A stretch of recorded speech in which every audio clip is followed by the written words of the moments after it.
and welcome to the Not Special podcast. This is our first guest, and we were talking before, so we just decided to just hit record. So here we are. Introduce yourself, young man. Yeah, so my name is Michael Murphy. I'm a LPC here in Dallas, Texas. I work at Prime Counseling with your wife, and that's kind of the quick lowdown on me. What's LPC? It's a licensed professional counselor. You're so professional. Yes. Do you feel professional? Not most of the time, to be honest with you, but yeah. We were talking before about what it's like to be a teacher, so let's just pick up there. You were a teacher. I was. Kind of knowing you is pretty funny. Yeah. You know what? Kind of knowing my whole story is funny. I mean, I think that if, I say this all the time, if like the kids I went to high school with all knew like who I was and what I do today, they'd be like, what the fuck? You know what I mean? Do you think that most good therapists and counselors kind of have like a fucked up little backstory? I do. And I think it's a beautiful thing, and I think it's a dangerous thing at the same time. What's dangerous? So, I think the reason that I am a counselor, the reason that I do this work, and I can't imagine doing anything else, I absolutely love it, is definitely, without a doubt, the result of all the struggles that I went through up to this point. So none of this happens without that, right? And so in that sense, I think it's a beautiful thing. It's been a blessing in my life that I've had to go through so many of these difficult moments, because it brought me here. On the other side of that coin, though, that's because I took the time and did the work. And I don't think that all therapists necessarily do that, right? So it's the difference, I think, between, am I becoming a therapist because I want to help other people like me, because I felt like maybe I figured something out and I could be useful to others? Yeah. Or do I want to become a therapist to fix myself? Oh, and use other people's maybe stuff that they got going on to like work. Oh, that's interesting. And so I think that's the distinction when I say that. Is I've certainly seen both sides of that coin. Yeah. And so, like I say, I think it in some ways it can be an absolutely beautiful thing. I think it has been in my life. But I think it could be a dangerous thing too. Like if you don't come in and like have your shit together and kind of at least be on the path of working on it. Totally. Because here's the thing, man. I think, I had a conversation with a buddy of mine literally like 2 days ago. He's trying to find a therapist. He's going through some stuff, and I've been talking to him for a while about helping him navigate some stuff. And I said, dude, I'm happy to help you out as long as you need me to, and keep talking this stuff through with you. But like, you're my best friend, right? So I can't be your therapist. Right. And so it may be beneficial for you to find your own therapist, but I'm super happy to help you figure that out. Right? Yeah. How do you how do you balance? I just need to be like a best friend right now versus, I'm going to put on my therapist hat and like it can be difficult. It can be difficult sometimes. I think that I've learned how to hold that line pretty well. It's interesting. I said this again to my like kind of similar story. I said this to my cousin who was struggling. She called me and she was struggling with some stuff. She called me a couple of nights ago and we had a really long talk, and she's like, man, I'm so glad that you're where you're at. And you're able to support me in this way, which is a beautiful thing. She's family, and I'll always support her. Yeah. But I reflected with her on the fact that it's bizarre to me that I've become the go-to in my whole family. I have a big family. I'm half Irish, half Italian. Yes. Big families on both sides. Yes. And so I've become like the go-to when somebody's struggling in the family. Like, they call me about guidance and what do we need to do, and what are the next steps here, and how do we help? How do we support this person in figuring it out? Whether it's a cousin or an uncle or whoever's struggling in the moment. And it is one of the most bizarre things to me, because my whole life I've been the fuck up of the family. Yeah. Right? Like I've been the Yeah. black sheep. I've been the one that's always getting in trouble. I've been the one fucking off, Yeah. doing drugs, you know, being an idiot. Yeah. And so like this, you know, just total reverse change. Who was the you before you? Like who would, or was there anybody that in the family that's like, okay, like Michael's fucking up, like what do we do? Was there anybody? Not really. It was just like, not just hope for the best. Yeah, not really. I mean, and not That's to say cool. not to say that my family wasn't super supportive. Sure. But you know, you don't know what you don't know. Yeah. Right. And so I think that my family just didn't know.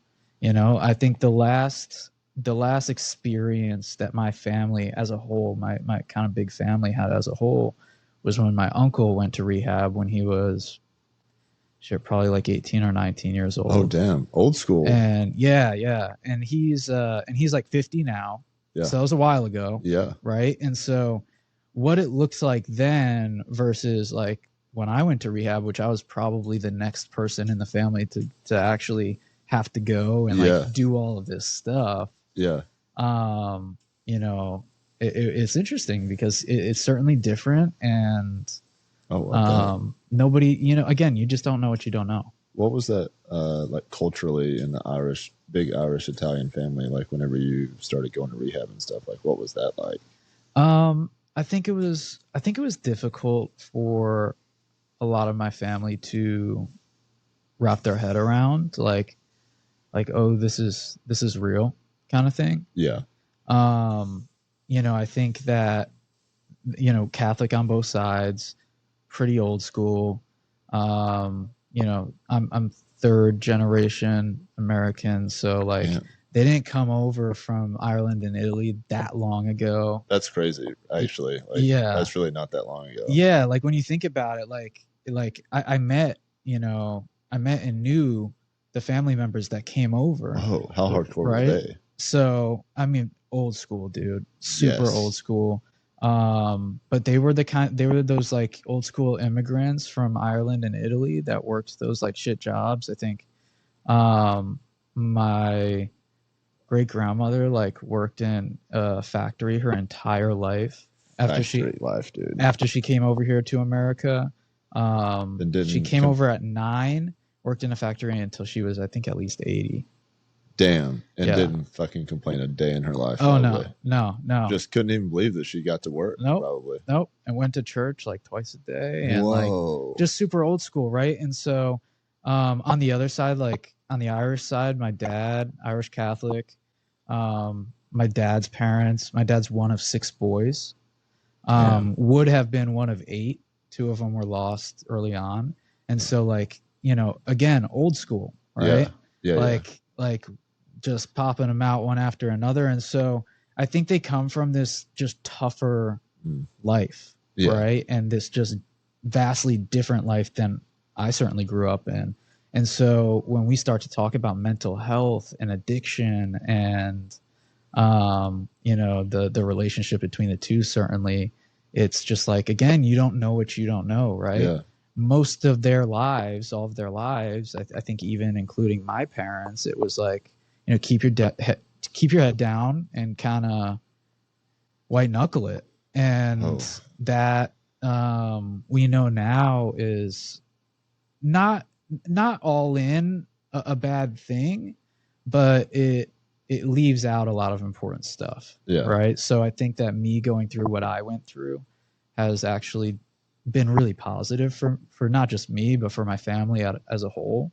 It's like unlocked that possibility for them. Totally. They probably didn't even know that you could talk about this stuff. Totally. And so you talk about like generational trauma and stuff like that. It's like, okay, I've been the one, I think, in certain ways to be able to open that up for some of my family members. I think about my dad in particular, the shift that I've seen him make since I was in high school to, you know, today at 30 years old, and the way that he looks at mental health, the way that he thinks about mental health, the way that he understands addiction is just like vastly different. That's cool. And I'm really proud of him for having opened himself to that, because that wasn't him most of his life. Not, no fault to his own, but that's just not how we deal with things, right? Dude, I think about that sometimes with the generational stuff. I think a lot of it, you look back, you're like, oh, my family, blah, blah, blah. They didn't know. Yeah. Nobody, not a lot of people knew about mental health or fill in the blanks. And two, there was no way of telling anybody other than the people you lived with. Yeah. There's no internet. There was TV, whatever. Yeah. So like they just didn't know. Yeah. So it's cool to see like our parents' generations and even their parents like be open to it. Yeah. Just because they now know. Right. Now they get to make a choice on how they respond to that. Yeah. Well, and also I think it's helpful when, I think, for like my parents, as an example, like, and they're not that far back. They're not that far removed from myself necessarily. Yeah. But I think that they grew up with this idea that if you have struggles with your mental health, you're crazy, right? You think those old school asylums, psychiatry, like some of the crazy shit that happened back in the day, like that's the perspective. Yeah. Right. And until your son is going through it, right? Yeah. And then it's like, oh shit, this is actually something that hits me personally. Right. And so I think your ability, or maybe even just willingness to try to look at it differently, it changes when it hits close to home. Oh, right? Totally. Yeah. And I think that's been an incredible thing for my family as a whole, but I would say in particular for my parents, for my brother, for a lot of my cousins who I talk to fairly often that, maybe need support, and really helping everybody kind of open their mind to, okay, this isn't exactly what I thought it was, and this can be a really positive thing. Were they open to it kind of from the beginning? Well, back up. Was it hard for you to like not come out to them, but you get what I'm saying? Like, hey, I got a real problem. Like, I need to like go to rehab or get some help. Was that hard at first, knowing that like, damn, these are like old school Irish Catholics? Like, it was. So I went through a phase where I was trying to manage it on my own, right? So I was using prescription opiates heavily for a number of years. Yeah. And Oxycontin. What's that? Oxy. I was using Percocet for the most part. I mean, anything I could get my hands on, to be honest with you. But I just said that because Painkiller, the Netflix show. Yeah. No, I watched that. It's pretty good. But no, mostly I was using Percocet, those blue Perk 30s, and those, you got it down, huh? Those were my jam. Yeah. For a few years there, but what happened was I started to see the writing on the wall, and so I started to try to deal with it myself. And I was in that phase where I'm like, I don't have to let anybody into this. I'll just deal with it myself and get through it. Yeah. And then I won't have to worry about that. Right. The question that you asked. Yeah. What'd you try to do to like manage it yourself? Oh, I would buy Suboxone, which is an opiate replacement therapy. Yeah. Illegally from the same guys that I was getting my pills from. I use Kratom. I don't know if you know what that is, but that's become really big in recent years. Yeah. Especially here in Dallas, I see spots all over the place selling it. CBD and Kratom everywhere. Yeah. So I used a lot of that, and I would try to kind of put distance between when I was using actual opiates.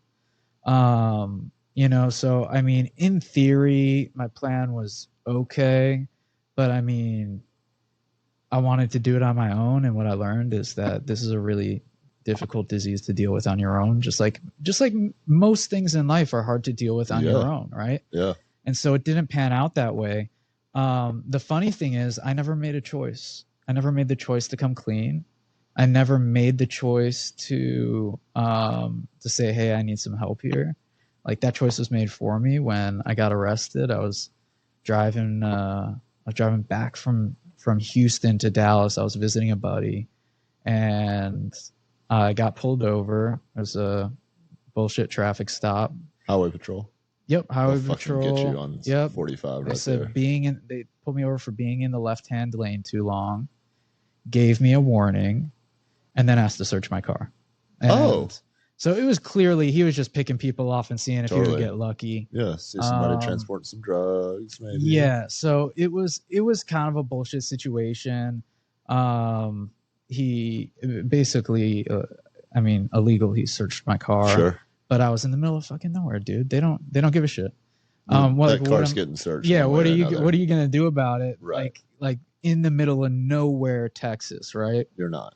And so I had some stuff that I shouldn't have had on me, including like 2 kilos of kratom, Oh. which I was getting in bulk to try to deal with it myself. Oh, got it. That was Right? for personal use for real.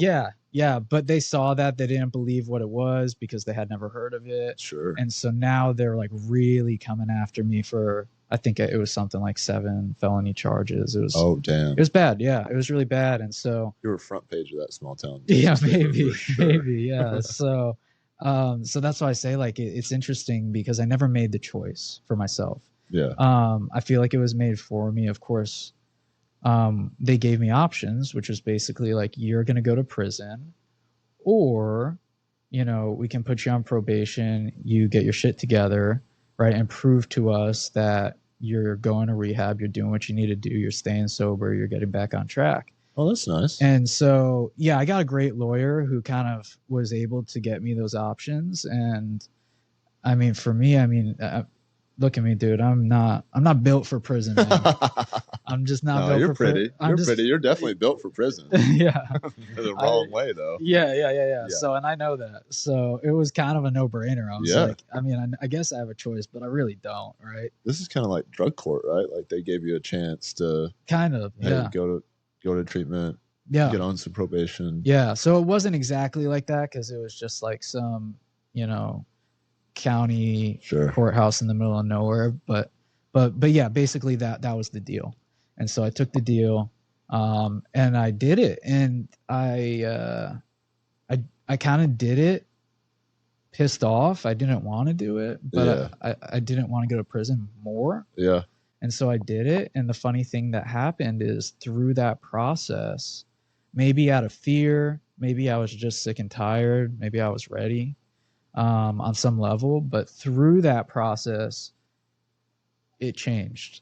Oh, it changed from I have to do this to I want to do this. Wow. And that was a huge turning point for me. And ultimately is what, led me kind of down the path that I'm on now, doing the work that I do now.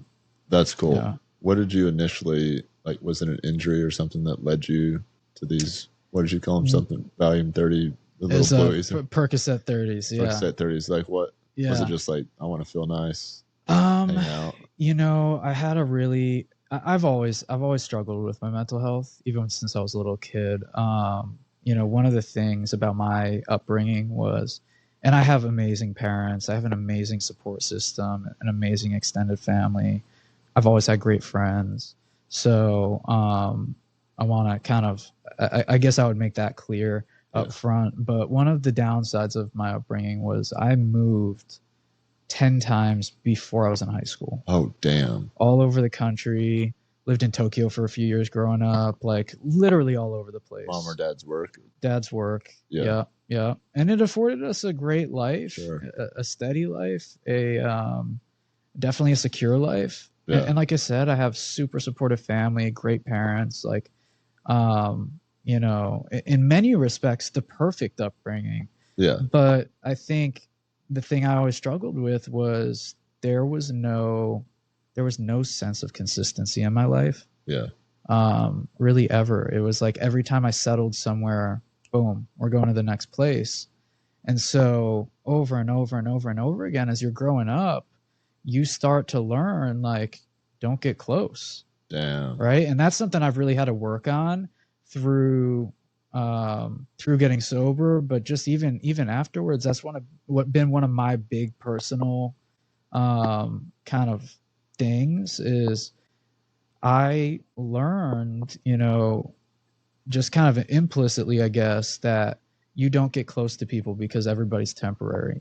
And if you don't get close, it hurts less when you lose them. And as you can imagine, I ended up very much alone. Yeah. Right. Dude, that's crazy. So I wrote a book, everybody. Yeah. In it, it talks about like in like a lighthearted way, but same in the military. Like Yeah. every 2 years, if you're a single male or female, like you're just shipped off. So Yeah. like friends, it's like we got to be like best friends, or we got to like not even like hang out because you're just going Right. to be gone in 2 years. And Right. it's almost like you don't want to like let yourself get let down over and over and over Right. again. So Right. it's just like you tell yourself like, oh, we're gonna keep in touch or whatever. It's like Yeah. camp friends, right? Like you go to camp, Totally. it's like we're gonna be best friends. Yeah. And you never Yeah. fucking hear from that kid again ever. Yeah. I It's mean, the same thing, but life happens, and you know, and I get it, right? totally, Like, yeah, like I don't think it's anything against anybody. It just kind of is one of those things that it is what it is. But I think the awareness around that dynamic Yeah. is important, Oh, for right? sure. Because what you don't want to do is end up like in a position where I ended up, where I wouldn't let myself get close to anybody, Yeah, and then I felt very much alone, yeah, right? And so that's important, and there's got to be a balance. There's got to be totally. a balance, right? I mean, yeah, protect yourself and do those things, but like we are social creatures. We're humans. We need connection. It's Yes. important. I've been on this like together kick. I got it tattooed of just Yeah, we can't do it alone. yeah, I'm a very protective of my energy type of person. sure. You know, you believe yourself like, oh, I don't need to like even text my friend or Uh-huh. whatever. Like I'm cool with myself. Like life's great. Hmm. Man, that's tough though. Yeah, it is. It is, and that's actually funny enough. Like all the way, you know, down the line now is one of the things that I'm really leaning into again. Having gone through some of the stuff that I've gone through lately, you know, like living by myself again, Yeah, right? And like being responsible for just me yeah, and not having other people that I need to like do things for on a consistent basis, right? And focusing on myself. yeah. So I've gotten to the point, I think, where I'm pretty good at being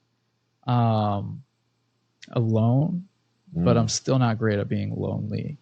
Oh, makes that's sense. good. Yeah. So being lonely, yeah, like so you still have to manage like relationships outside of Yeah. your house where it's just you. Right. Almost probably be more aware of it now that you are living just by yourself. It's Right. like when you have a partner living with you, it's like a built-in like Mhm. social dynamic relationship, like Constant connection. constant connection. Yeah. So now, is it hard for you to like go home and it's like, what do I do now? Like Yeah.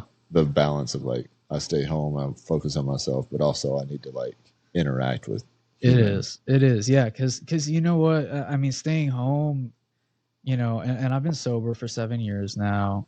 Congrats! I and- wish I knew which one of these is a clap. I couldn't tell you. Oh, I got you right here.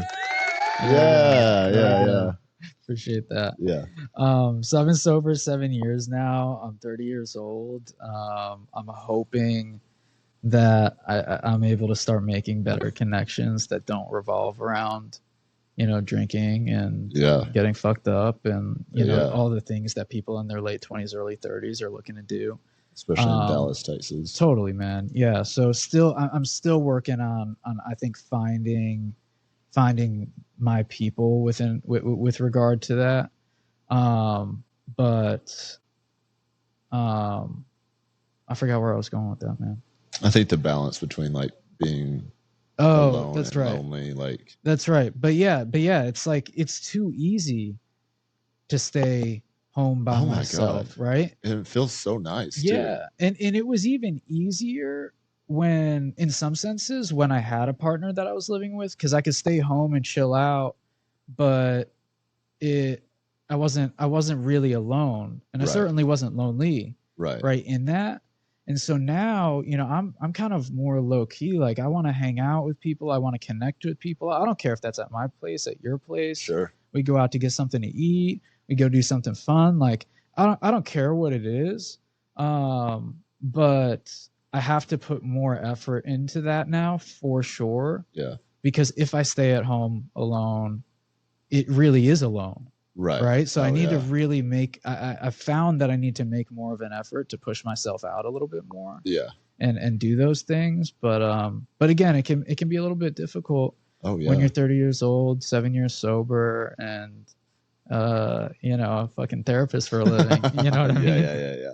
And how quickly you let yourself, like, it happens so fast. I feel like one day at home, just by yourself, just like, I'm just gonna read or watch Yeah. Netflix or whatever, and then it's just like, oh, that felt really nice. I just won't talk to Right. anybody and all Right. that.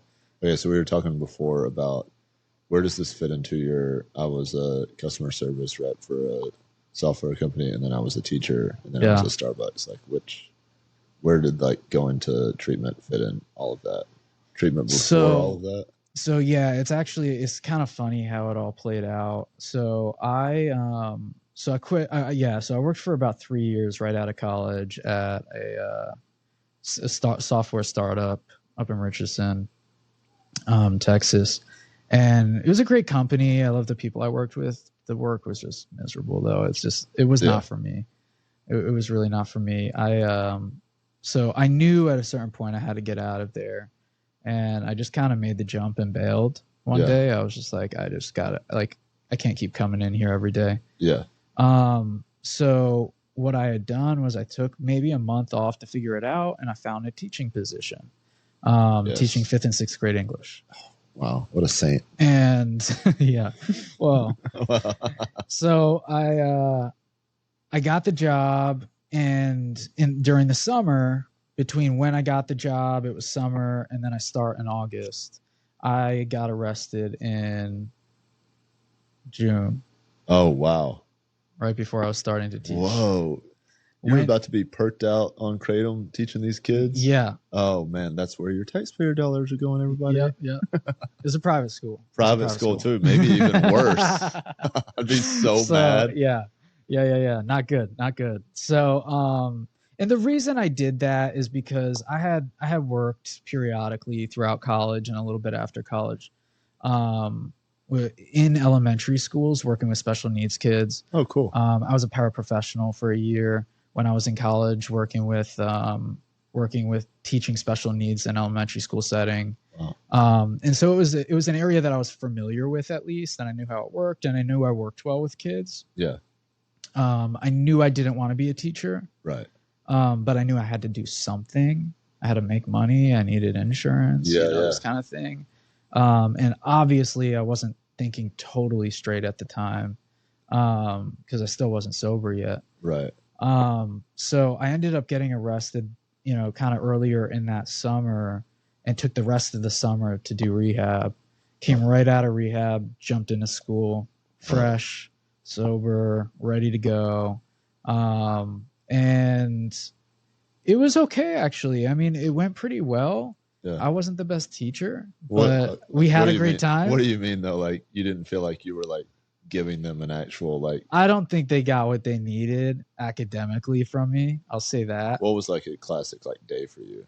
Were you like fun guy? Like, definitely, definitely, dude. Yeah, we were what, 23, 24, 22? Yeah, so I got sober when I was like 23 probably. Oh yeah. So and then I started that, immediately after. And so yeah, dude, I mean, like, I loved working with the kids. I was a young guy in an elementary school. Yeah. One of the only male teachers. So the kids loved me. Oh, yeah. I mean, dude, I'm telling you, we had a great fucking time. Like, it was fun. It was fun. But in terms of, like, being prepared to manage a classroom and to manage a curriculum and to, like, make sure we're getting stuff done that needs to get done. And actually, like, teaching this way of teaching English, like the English language, that was vastly different from the way that I learned the English language, right? And all of these things, it just was a lot for somebody who's 23, just came out of rehab, doesn't know what he wants to do with his life. Yeah. This is kind of a stepping stone, and I know it is in the moment. Like, I know this is not the end goal. Yeah. And so I think it was good for me. Yeah. In a big way, because it gave me a year or two to really kind of decompress and figure myself out. Yeah. And do a job that I genuinely love doing. That's cool. But I do feel badly sometimes about the way that I did it, because I think that they probably deserved more academically from me than they got. You were a high Um, school football coach that had to teach. Like I grew up in small town oh, okay. Texas, and so Yeah. like all of our coaches Yeah. like had to teach. I had like an Right. algebra teacher that was the fucking baseball coach. Uh-huh. History was the football coach. Yeah. It was you're a cool guy. Yeah. Nobody wants to actually be doing any work including the teacher Right. coach. Right. And Right. he was just like, check out these highlights from the '93 Collinsville Pirate football team, and like always watching movies, always just Yeah. kind of like fucking off. And then it was just like, Yeah. all right, we'll like learn like X minus Y equals Z today or whatever. Right. You Right. were high school football coach Yeah. teacher. Yeah. For 5th and 6th grade at a private Catholic school. From a student perspective, awesome. Yeah. Like- They love me. Yeah. And I love them. homework. We had a lot of fun, man. We had a lot of fun those couple of years. What was like the but- craziest moment of private school 5th and 6th graders that you saw? The craziest moment. Oh man. Because that's like right before puberty, right? Like yeah, they're just still they're wild kids. They're wild, yeah. It's like actually 5th and 6th grade is right like when they're starting to go into puberty. So like they're gearing up in 5th grade, and then 6th grade they're like They got that hit. they're starting to get there. I think it was just the amount of outlandish shit that I would see in my classrooms, man. It's just like every day something crazy, Like you what? know? I mean, a kid throwing a ball at the back of this girl's head in the middle of class, right? Like like full on, dude, Did it bum you out because you're like, dude, I'm a cool guy teacher. Like I don't want to Yeah, have to like yeah. say anything. Come on. Yeah. It's stuff like that. I remember one time we were playing a game. I used to play this game with the kids. It was kind of like a trivia game, but I made it for like English, so it was tied to what we were supposed to be learning. But it was a trivia game up on the board, and the kids got so pumped up that the president of the school could hear it from his office and like came storming in, screamed at the kids. Oh, boo. Boo. And then really basically just gave me a dirty look that we had to have a talk about it afterwards. The fun police fucking coming in Yeah. and raining on those kids' parade, dude. Yeah. But dude, honestly, and any teacher that hears this will not be surprised that I say this. The craziest shit was dealing with the parents. Always. What? It's hard for me because I'm very so granola. Like I Yeah. think schools are maybe prisons, public schools, like that kind of shit. Right. I'm just like, as a parent of a 5th grader, what do you Yeah. even say to a teacher, a 22-year-old teacher, Yeah. when my kid doesn't know how to read fucking Shakespeare? Like what would they say to you? I mean, you know what? Here's the thing. It was a Catholic school. It was a private Catholic school. They're paying a lot of money for their kids to be here. They want their kids to look good and to, do well. And they don't really care how you get them there, right? So if I give a kid a 0 on an assignment because he just didn't do it or turn it in, Yeah. I'm getting an angry call from parents like, how could you give my kid a 0 on this assignment? It's going to kill his grade. I'm like, well, if he does it, I'll accept it and it'll just be a late mark. Like, Yeah. but he has to turn it in, right? He has to do the That's assignment, how this right? like, agreement works that we're in. Right. But that wasn't always well received, I guess. Yeah. So plenty of stuff like that. So the woman that I took over her position at the school, I had her son in my class, Oh, and so you were getting it from she the was old like teacher. dude, this one was like a hawk on me, like every little thing. I got a lot of critiques, right? So I get it. Parents want their kids to do well. Sure. And it's easy to get heated when you feel like your kid's not doing well. Yeah. And it's the teacher's job to make sure they're doing well. Right. So I get that. I get that in a way. And I'll even give them a little bit of credit. I already told you I wasn't the greatest teacher in the world, Sure.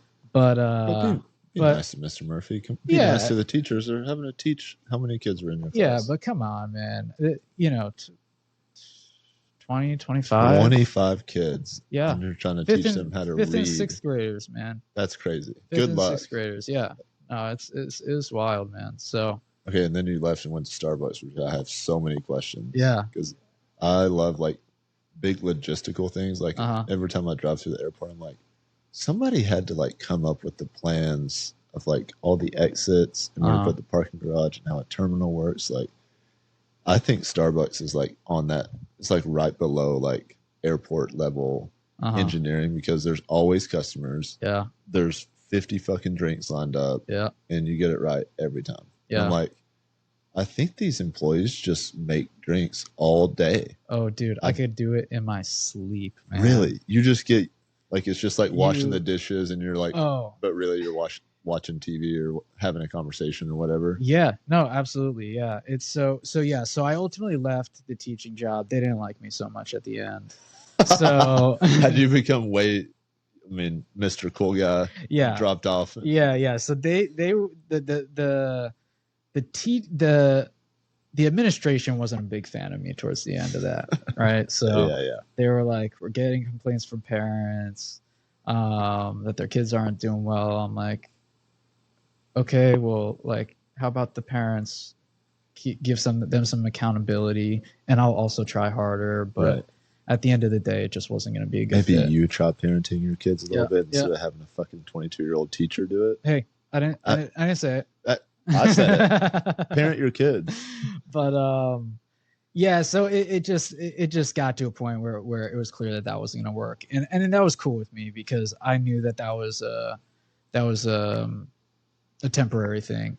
Yeah. To figure out what I was going to do next. And so by the time the end of the school year hit, I knew I was going to go back to school to get my master's and become a therapist. Oh, that's awesome. And I had locked that in. Like, I knew that's what I wanted to do. I had been taking the last, year or two between, when I started and when I ended there, really doing a lot of therapy, the whole rehab thing, just a lot of work on myself. Yeah. And I had gotten to the point where I looked back on that and I was like, just amazed really at how profound it felt that I could like go and talk to this guy for a few hours a week, and my perspective on the world and myself and how I fit into the world just shifted so dramatically. And I was like, that is fucking cool.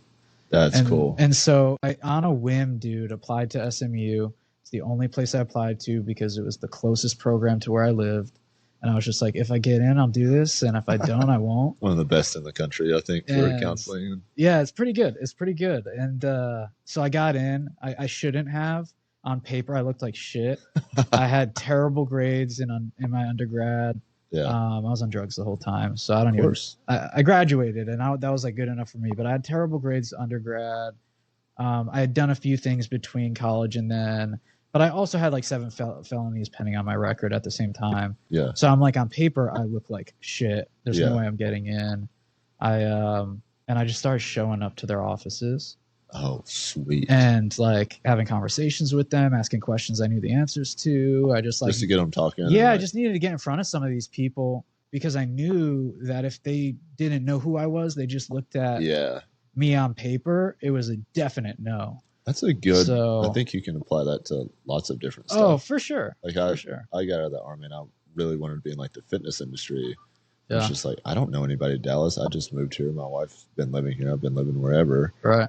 And she was just, why don't you just go up to the gym? Yeah. And then you just start hanging out up there. And eventually they're like, do you want to like get credentialed enough to like actually work here? I'm like, thought you never asked. And then it's just, if you just show up, most of the time people don't tell you to leave. It's half the battle, man. It really is. And yeah. That was a big lesson for me in that, but you're absolutely right. I think it applies to a lot of stuff. Like, dude, people hire and people keep people around that they like. Oh, yes. Right?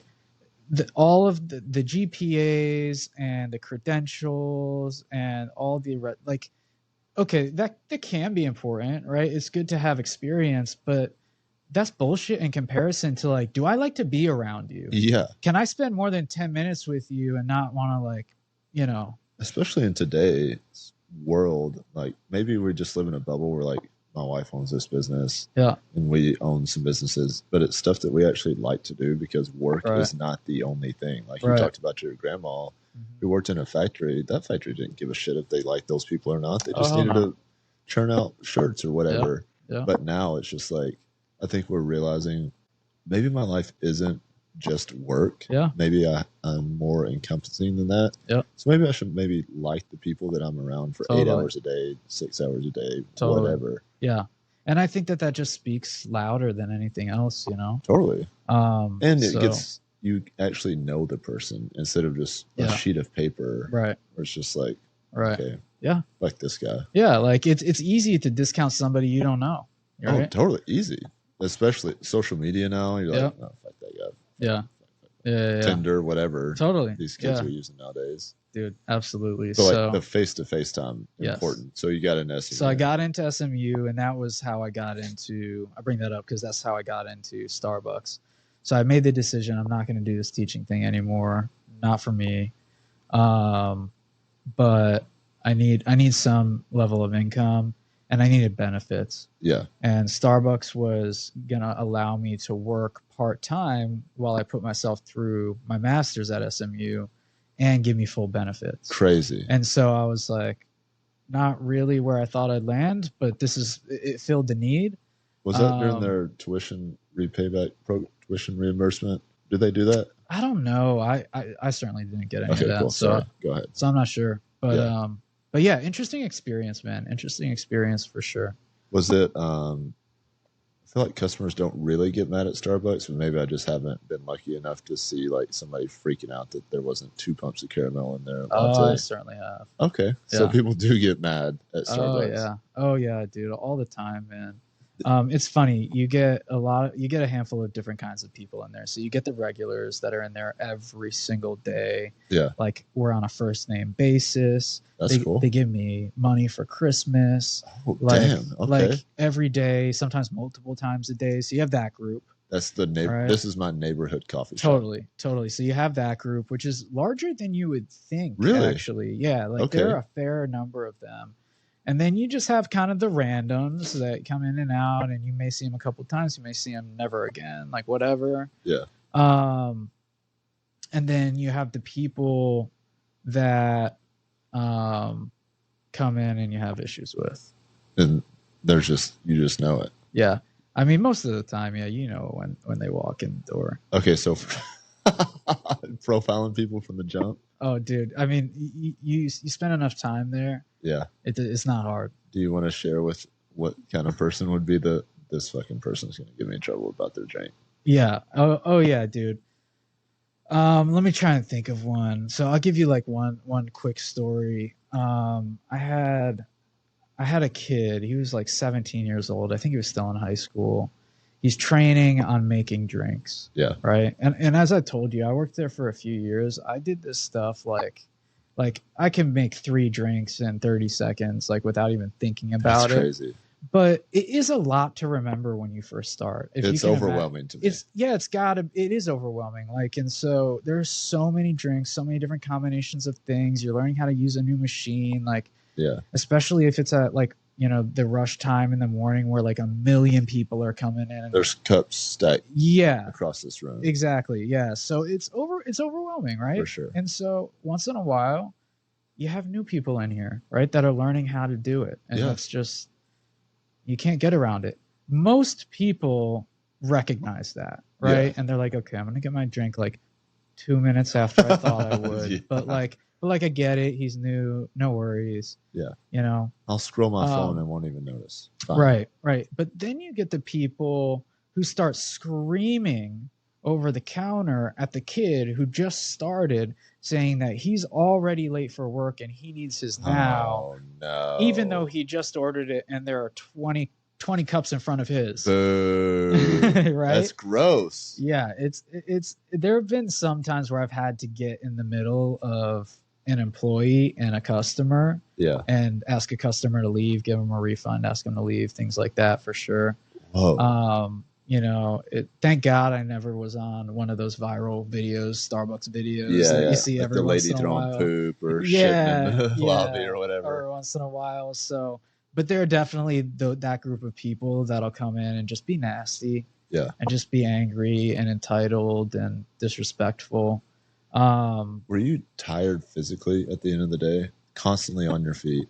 Yeah, well, kind of, but not necessarily because of that. So I was doing part-time pretty much the whole time I was there because I was in school full time. Yeah. And so what I would do is actually I would get up and do the opening shift, and I would work from like 4 a.m. to, let's say, noon. What are you doing at 4 a.m.? Open in Starbucks, man. Fucking stocking cups and Yeah, just getting stuff open. So if we go in at maybe 4:30, I would get in, and we open at like 5, let's say. oh, I forget Starbucks opens at 5. And the weird thing about Starbucks is they all open at different. They all have different open Yeah. close times. So it's my Starbucks opened at like 5. Yeah. So I get in at 4:30.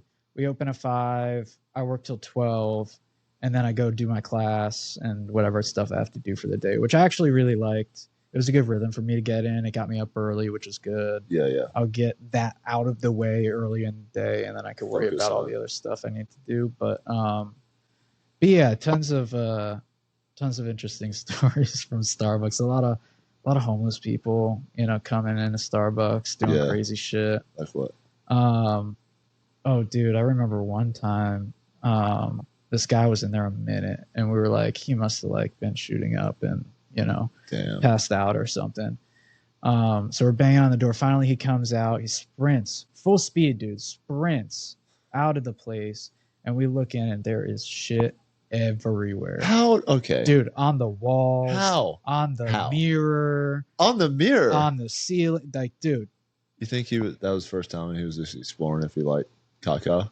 I don't know, dude. How does that happen? I don't even know, man. I mean, it doesn't happen on accident. It does not. That's all I'm saying. Like, I don't know how that could possibly happen on accident. Okay, but not to talk about shit on our podcast, but when you're like at the airport or some whatever gas station and there's just like a wad of toilet paper on the ground. Yes. Like, how does that happen? Yeah. What are you doing? I couldn't tell you, man. Please don't do that. Yeah.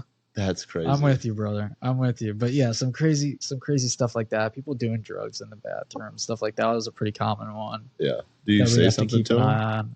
Oh yeah, definitely. Yeah. Definitely. You can't do that. Yeah. I mean, we can't have people in there. There's kids that go in those bathrooms. Like, yeah. You do gotta your blow somewhere else. Yeah, you gotta be careful. So, but yeah, we find all sorts of stuff in the bathrooms and stuff like that. So, it was a crazy job. It was an interesting job. It was an enjoyable job because it was a break for me. It was a break from the kind of hustle and bustle of like just more traditional work, like 9 to 5 kind of work. Yeah. It was a break from all that. I got awesome benefits. I was talking to people all day. Oh yeah. Right. And I made some really, really good relationships. Oh, that's cool. With the regulars that would come in, that some of them I still keep in touch with. Damn. Oh, that's cool. Just like good connections that I've made. I made enough money to get myself through my master's degree. So it was. What else do you want? Yeah, it was the perfect thing for me at the time. Would I ever go back and work at Starbucks? Fuck no. But you're a grown up now. But yeah. But it no, it was good. It was good for what I needed at the time, for sure. I always wanted to ask this, and I do, and some of them look at me like, dude, how many drinks did you have there a day? Or was it like you just smoke a whole pack of cigs and like get it out of your system and you're just like back to normal? Like, how much caffeine did you drink while you were there? Too much, man. Too much. Because it's just too easy to like espresso. Totally, dude. Yeah, too much. I would say like at my highest, I was just banging like 4 shots of blonde espresso every morning. Oh, that's nice. And like right off the top, 4 shots right away. Get that out of the way. Yep. That's like an Americano, really, or like a long black or whatever. Yeah. 4 shots is like. Yeah, it's a lot. Starbucks espresso is low key like underrated. Yeah, it's not bad. Yeah, it's not bad. I like the burnt taste a little bit. Yeah. And it also depends on like the how they're taking care of the machines and stuff, and Oh. if people know what they're doing. So So you got to actually do maintenance on those machines. yeah, you got to do maintenance on them. You got to keep track of like the timing of the shots. There's a whole science behind it. What? Okay, what's the telltale sign of their machines fucked up and you're getting like kind of shit coffee at Starbucks? Oh, I mean, you'll taste it. It tastes what, like burned? Or Yeah, it might taste burned. It might taste watered down, right? Like, oh, got it. it's all about like espresso is all about a couple of things, right? One is the pressure of the water, Yeah. right? And then one is how much water you're putting through it, right? Oh, So yeah. you could have like a long shot, right, which is going to be a little bit more watered down, Yeah. right? There's more water going through it, so a long shot, right? Or you could have a ristretto shot, which is less water but a little bit higher pressure, so it pushes out a little bit more of a Ooh. punch, Oh, right? But with less water, so it's a little bit stronger. that sounds nice. But if that stuff all gets out of whack, yeah. you just get shitty tasting. Can I coffee go up to sometimes. Starbucks and be like, I want a longer shot or a shorter shot? Totally. Yeah. Oh, no shit. They'll Yeah, do yeah. it for you. Well, they'll Yeah. say that they'll do it for you. The more you know. The more you know. And then would you have any other drinks like throughout your little shift? Periodically, yeah. I just pull a shot every once in a while if I needed to. Do that. The other thing I found out working there is they have these like drinks, these cold drinks. Like one of them's like the strawberry acai. Oh, drink, so good. The right? refreshers. Yeah, the So refreshers. good. That's what I'm thinking of, the refreshers, and they have more caffeine than the coffee does. Really? And people always get them for their kids, thinking, "Oh, this is a great alternative Yeah. because it doesn't have coffee." And meanwhile, they're like pumping their kids with coffee unknowingly. That's so crazy. It has more caffeine than most of the coffee drinks. Yeah. Because what they use for it is the outer shell, like the outer shell of the bean. Oh, yeah. Whoa. Yeah. Somehow, I don't know exactly. I'm glad I always they use it, ask because but- I don't drink caffeine, and Yeah. obviously my 6-year-old daughter doesn't either. So I'm Uh-huh. like, hey, can you make us like a refresher type drink but with no caffeine? I'm like, Right. oh, passion fruit tea. I'm like, great. Yeah. That's crazy about the refreshers Yeah. though. So I would drink some of those once in a while. It's like an energy drink. Those things. That's crazy. Yeah. They're so yummy. No wonder they're so yummy. Yeah. Yeah. yeah. Yeah. I was gonna ask you something about what's your go-to Starbucks drink now? The funny thing, man, is I don't think I've been to Starbucks. Fuck that Starbucks. Since I left. Don't need dude. it. Do you still drink coffee though? I do still drink coffee. I'm a big Red Bull guy. Oh, Red Red Bull Heavy? Call them Red Bull Heavies? Just Yeah. not the sugar-free kind? Yep. Give me the sugar. Yeah. There is a big difference. Yeah. I know some people will bag on me for this, but like I like the taste of Red Bull, man. Me too. I really like the taste of Red Bull. Especially mixed with Jägermeister. It's really good. I don't drink it anymore, Good but for you. but yep. But yeah, I love the taste of Red Bull, man. I don't know what it is, and I love That's your go-to energy drink? It's my go-to. I have too many of them. That's old school. Yeah.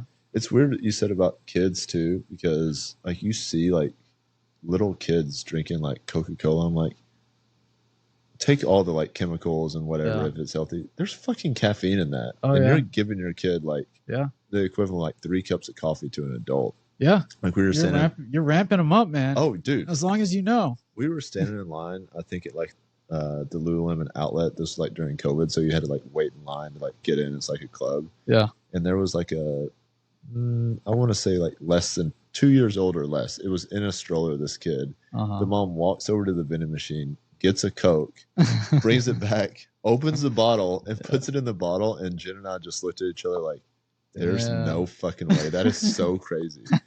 But then I remember like when energy drinks, do you remember when energy drinks, you maybe been too young, first came out? Uh-huh. I was like 15 and in high school. Uh-huh. We would go to like the gas station and my parents didn't know what a fucking energy drink was. Yeah. 15 just down in like 400 milligrams of caffeine from like this Mountain Dew amp. Yeah, I do remember that. Man. I do remember that. And dude, we used to do it too. We used to do that with those 5-hour energies when they first came out too. Just like pound 4 or 5-hour Oh my energies. God, dude. Stay up all night. Yes. Yeah. So I recently stopped caffeine. Yeah. And it was just to the point where like it wasn't doing what it's supposed to do. Right. I'd had 2 decades of drinking 500 milligrams of caffeine, no Yeah. problem. Right. Went through all the pre-workout phase of just like it wasn't being monitored. So like Right. Jack 3D. I don't know. Do you remember? Are you a pre-workout guy? No. Okay, so this Jack 3D pre-workout. It had like Uh-huh. an insane amount of caffeine in it, Yeah. all these stimulants, and then come to find out, everybody had been taking it. It was like the hottest shit for like years. Oh, there's methamphetamine in that, Ooh. and so, right? No Okay. wonder it's so awesome. Like we were all addicted to meth for a little bit. They're going to the Yeah, gym. no wonder everybody loves it. Yeah, but that's so weird. I think about that sometimes. Like, Yeah. what is it today that we're like just kind of willy nilly taking? Yeah. Then we're just like, nah, we don't even know. Yeah. Probably kratom. Dude, tons of stuff, man. I mean, everything. Kratom, vaping. Oh, vaping. You know, all sorts of stuff like Oh that. yeah. In 10 Yeah. years, we're gonna be like, what were we doing? Yeah. Like, letting our- Well, and every 10 years we are saying that about for sure. something or something else, right? Oh yeah. So it's just a matter of what is it going to be this time. Oh, for sure. Okay, we're gonna wrap up. We asked this question. Yeah. If you had to write a book, what would you write it on? It's funny that you asked me that because I've been writing down No. book ideas. Dude, that's step one. for- And then- I've been writing down book ideas for the last, I don't know, probably 2 or 3 weeks. dude, Yeah. okay. So I really recently just started thinking about like I would love to write a book. I think I would write it about my life in some form or fashion. Yeah. But I don't know how I'm going to go about it or how I might go about it. I don't want it to be, you know, just another boring biography. Like everybody's got a story. Sure.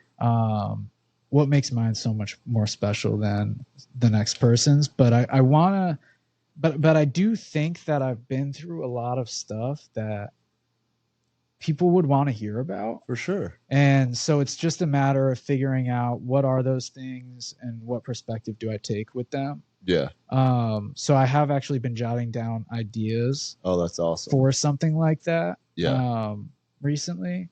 Do you want to use your story as like almost like points to like get to like, I don't know, sobriety or getting through that or whatever? I don't know. I don't know yet. I think I'm still figuring that out. I'm like really at the beginning stages, literally just jotting down ideas. Like, so what I did was I kind of, so far I've mapped out some things from like early childhood, then like kind of teenage years. Oh yeah. And then, you know, young adulthood, and then now into like more kind of solid adulthood. Yeah. And so I'm starting to just like think back and jot down like things that are either major things in my life or just interesting things that people Yeah.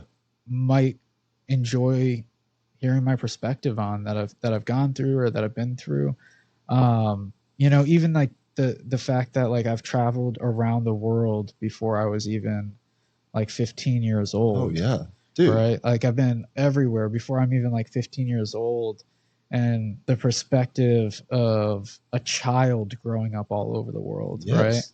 right? So I think that there are some cool, interesting things. I think there are certainly, you know, I have had my fair share of struggles with, you know, sobriety, addiction, mental health. You know, some things very similar to other people, some things not so much. Yeah. So I'm really just starting to map out what's worth saying. I just want to say something that's worth saying and that people are going to want to listen to. I think all of that's But- worth saying. But we'll see. Yeah, we'll see where it goes. Yeah. Yeah. But you said something that I said for the longest time to myself, and maybe I'm just a little biased because I did just write a book and Yeah, publish it. yeah. It was just like, I don't know if people are going to want to hear it. Yeah. I think people do. Yeah. And especially in today, like there's so many perspectives and we like normalize our own Yeah. experience where it's just like, yeah, but that's not normal for 99% of people. Yeah. I didn't grow up living in 10 different places before I was Yeah. 10. Like, Yeah. So I would want to read that book for sure. Right. You could do a whole adventure book on all the different places you've lived Yeah. and then save like the sobriety stuff for a whole nother book. Yeah. Why Yeah. not? That's true. Especially we live in the age like you can self-publish a book today. Like you can go Right. write it and just put it on Amazon. And Right. just, I'm an author. Like, Yeah. That's cool. Yeah. Dude, write the book. Maybe, man. Maybe. Yes. I'm starting to think about it. So at least it's Oh yeah, at least for it's sure. at least it's out in the ether now. Oh, totally. You know what I mean? And so that's the first step. That's it. So we'll see where it goes. What a great podcast. Yeah. Let's do it again. Yeah, dude, I'd love to. Thanks for having me on. Yeah. Bye. I'll have to do the like awkward walkover. Yeah, it was fun, man.